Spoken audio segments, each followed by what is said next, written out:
So hello and good evening guys. Welcome back to Darshika's vlog. So this is my second vlog અને time થઈ ગયો છે કંઈક 6:30 something and મેં 4 દિવસ પહેલાં મીશોમાંથી કંઈક ઓર્ડર કરેલું હતું. કંઈક મતલબ ટોપ ઓર્ડર કરેલું હતું 25 રૂપિયાનું. હા 25 રૂપિયાનું ટોપ હતું. સિરિયસલી 25 રૂપિયાનું ટોપ હતું. હું બહુ જ એક્સાઇટેડ હતી કે કેવું આવશે, કારણ કે ત્યારે 80% ઓફ ચાલુ હતું. સો ફાઇનલી એ પાર્સલ આવી ગયું છે આપણી પાસે. તો એ પાર્સલ આવી ગયું છે. સો જો તમે પહેલાં તો, અને મેં અનબોક્સ નથી કર્યું અને હું બહુ જ એક્સાઇટેડ હતી કે હું અને તમારા બધા સાથે શેર કરું, કારણ કે કોઈ માણસ ક્યારે એક્સાઇટેડ હોય જ્યારે કોઈક લક્ઝરિયસ વસ્તુ તમારી પાસે આવવાની હોય અને તમે એને અનબોક્સ કરો તો તમે એક્સાઇટેડ થાઓ. પણ આ જે વસ્તુ છે 25 રૂપિયાની વસ્તુ છે અને તો ઓફકોર્સ આને હું અનબોક્સિંગ કરવા માટે બહુ જ એક્સાઇટેડ છું. સો ચાલુ કરીએ અને unboxing.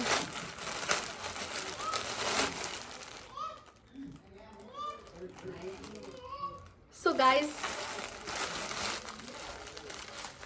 this is, I mean, I can't believe it. I can't believe, guys. I can't believe કે આ વસ્તુ ખાલી 25 રૂપિયાની છે, બટ એના ડિલિવરી ચાર્જીસ ને બધું ઇન્ક્લુડ થયું તો કંઈક 75 રૂપીસની અંદર આપણે મળી છે. And I show you guys.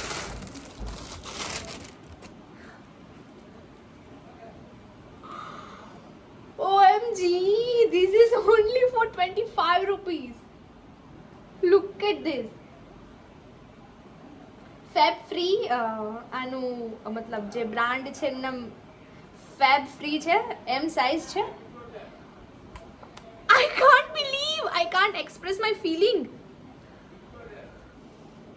This is only for 25 rupees, guys. તમારે અગર જો આ લેવું હોય તો બ્લોગ ખતમ થશે, નીચે ડિસ્ક્રિપ્શનની અંદર હું આની લિંક આપી દઈશ, અથવા તો મીશો ઉપર એના ખબર કોડ નંબર હોય એ આપી દઈશ, એટલે તમે ત્યાંથી તમે બાય કરી શકશો ઇઝીલી, બહુ ઇઝીલી બાય કરી શકશો. I can't believe. મતલબ તમે માર્કેટમાં લેવા જાઓ ને આ ટોપ તો 300-350 તો પાક્કા જ, but this is only and only 25 rupees. હું સિરિયસલી બહુ ખુશ છું. ચલો આગળનો બ્લોગ કન્ટિન્યુ કરીએ. આજે હું બનાવવાની છું પનીર ટિક્કા મસાલા. યુટ્યુબમાં જોઈને ફર્સ્ટ ટાઈમ. ચલો બનાવીએ આપણે.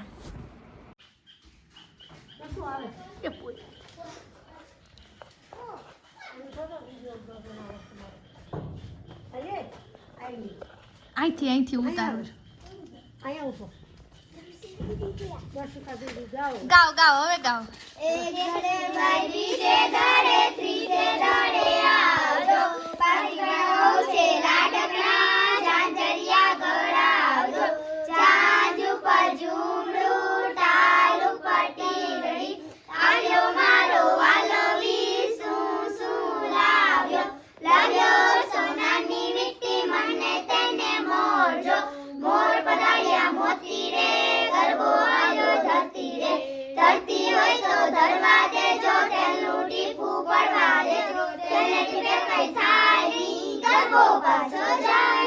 વાહ. હું અત્યારે પનીર મસાલા બનાવું છું, તો બધા ફટાફટ પહેલા એડ કરી દઈએ. એવું કાંઈ નહીં, આપણે ક્યારેક બનાવી લઈએ. જો છે મારો હે દુખાર મારો વઘાર કંઈક અજીબ અલગ લેવલનો હતો ગાઈસ. તો આપણે આને ઘીમાં રોસ્ટ કરી લઈએ પનીરને, અને ચલો પછી હવે આગળની સામગ્રી શું કરું છું શું નહીં બતાવું તમને. સો ગાઈઝ, બધો મસાલો એડ કર્યો છે ઘીમાં, અને એમાં પત્તા નાખ્યા છે. આ પત્તાને શું કહેવાય ખબર નહીં. આ પત્તાને કંઈ કહેવાય છે, પત્તાનું નામ ભૂલી ગઈ હું.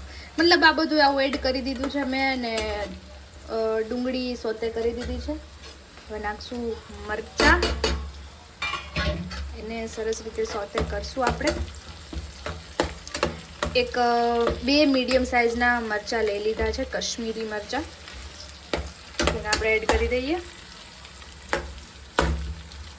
સરસ રીતે સોતે થઈ જાય એટલે આપણી પાસે અહીંયા આદુ લસણની પેસ્ટ છે, અને આમાં પ્યુરી છે ટમાટો એન્ડ ઓનિયનની.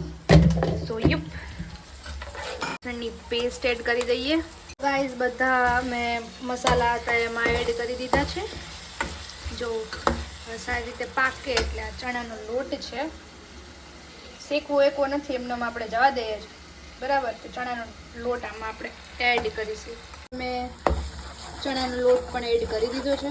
આમાં ટમાટો એન્ડ ઓનિયન વાળી ગ્રેવી એડ કરી દીધી છે. બસ આમાંથી તેલ છૂટું પડવા લાગ્યું છે ગાઈસ. તો હવે આપણે એમાં થોડું એવું પાણી એડ કરી દઈએ.